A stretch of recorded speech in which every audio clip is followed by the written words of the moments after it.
My feelings leading up to today have been, there's been a lot of anxiety. Um, I remember a time, you know, prior to the Obama administration where for years, decades, that, it's a scary prospect to be out, proud, open.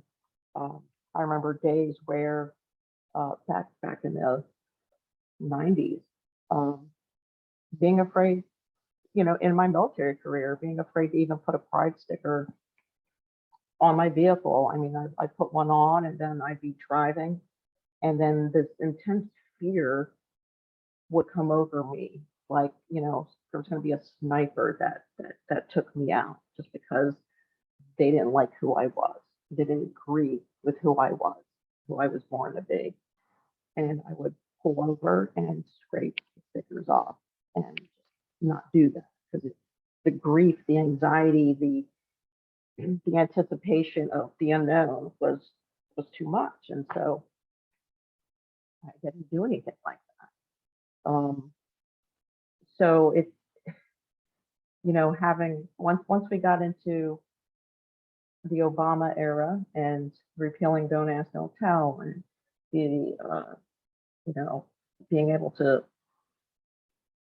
be allowed to marry as LGBT persons, um, was a big relief, um, and it meant a lot as far as feeling safer and more secure. Sure, is there still opposition? Yeah, but kind of felt like maybe the government had our backs, and we had a right to be there even if people didn't like us or agree with us.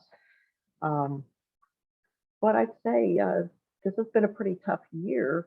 I mean, I know for me that my sense of security has been slipping away with you know, with Roe versus Wade, with that, coming up and saying that was in the pipeline, and today's the day, and that's stripped away, and we're just basically catapulted back, uh, you know, 70, 50 years in the past, and it's terrifying. It honestly is terrifying. The fact that human rights are going to be stripped away one by one. I remember during COVID, I binge watched The Handmaid's Tale. And I remember watching that and just saying, oh shit, I can see us heading in that direction. I mean, we were we were under Trump's presidency at the time, and all this hate against, like race, color, everything. Uh, you know, trans, gay, lesbian, everything, anything that's different other than what is supposed to be the norm, and there's no such thing as that. Um, you know, I don't believe in that. We're all God's creatures, and I feel like I have a really strong relationship with my God and my belief. And I remember watching The Handmaid's Tale, and it's horrifying because I could see that happening. And unfortunately, we're Gilead. It's it's going to happen. It's happening. I don't think it stops at Roe versus Wade. I don't think it stops. I mean, if you slowly strip, if you can strip away a woman's right to her own body, what else can we strip away? What other types of things do we strip away? And the hypocrisy around that. I mean, seriously, of rights to choose, but not when it comes to other types of things. Like, oh, don't tell me, don't have a right to tell me to get vaccinated. Like, what the fuck? Like, really, what the actual fuck? This is nuts. This is absolutely insanity. And I haven't felt this level of anxiety, fear, um, impending terror, doom in a long time. And I thought those days were over, and they're not. Um, those of us who experienced the before and have experienced the after, we know what it feels like before, and we know what it felt like after. Like, wow, the relief, we can actually walk among everyone else. And our younger generations have only experienced the after for some of them, from what they can remember and what they've experienced, and that openness and what they're experiencing now is getting that stripped away from them, um, with the decisions that are being made in school systems, and don't say gay, parents' rights to choose.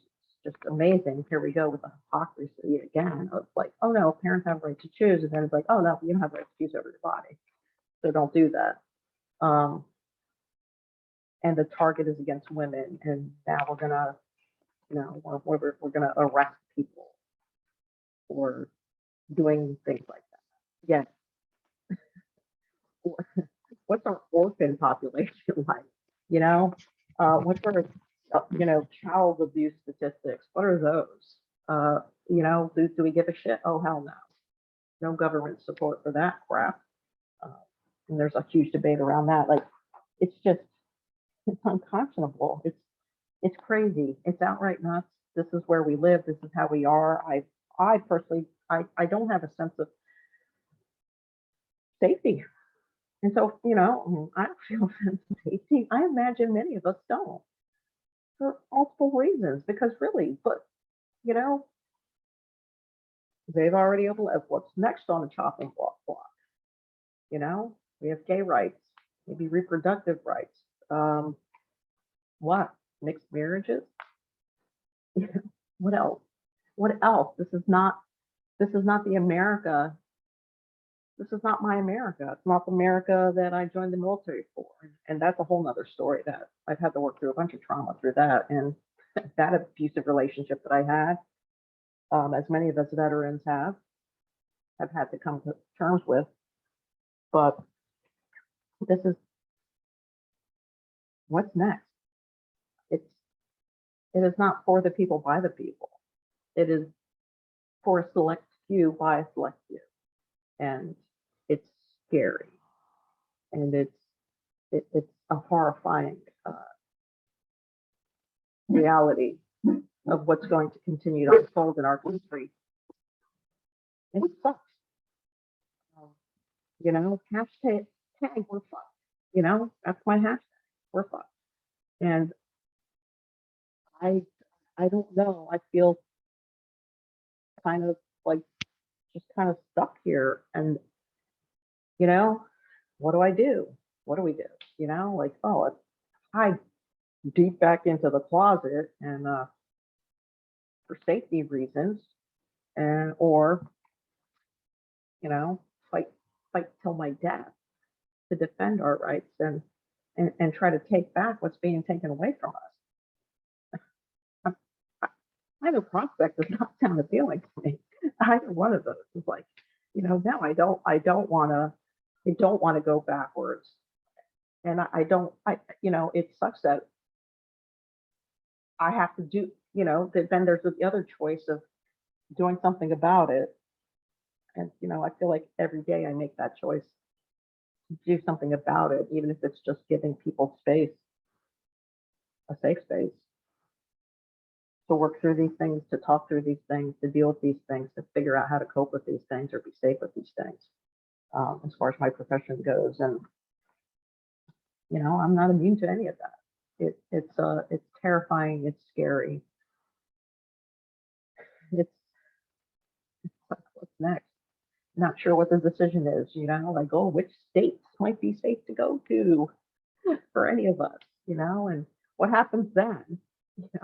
What happens if there's an influx of people that are moving to different states, and then the states are so full, and then they're like, oh, we can't take anymore, you know? what's next? You know, how many states end up declaring their own sovereignty and detaching and decide to become their own Gilead and things like that? And I'm sorry, but Florida really doesn't look very promising in terms of preserving people's rights. Um, so I just wanted to kind of share that and put that out there and just be real because it's scary and I'm terrified and I imagine other people are, and it feels kind of like just, you know, I've been zapped because it's almost like a surreal type of feeling because it's right here in the present day and time, and it feels like the past, only it feels worse. And the reason why it feels worse is because we've made so much progress, and now the power stands and precedents are being made that basically give permission to strip rights away one by one, one by one, one by one. And I think that's where we're at. And it's scary. So I just wanted to kind of share that. And I want to let everyone know that you know, I have a lot of love and care for all of you, you know, and, you know, hopefully we can band together and suffer through this together. And hopefully the suffering, we can kind of reverse that. But, you know, I don't know. I don't know where that stands right now. So I don't have any promising words of hope other than, you know, let's stick together and figure out how we can protect ourselves and what is our way forward. And I think that's the best we can do is figure out what is our way forward, what's the next move. And for me, it's almost like I need to retreat in a sense a little way to kind of figure out what's the next best thing to go forward and how to deal with these things because I think the worst is yet to come, honestly. So uh happy Friday to you. It's a very grim and sorrowful Friday. Uh, I'm sending you a lot of love and good vibes and stay safe out there. Stay connected.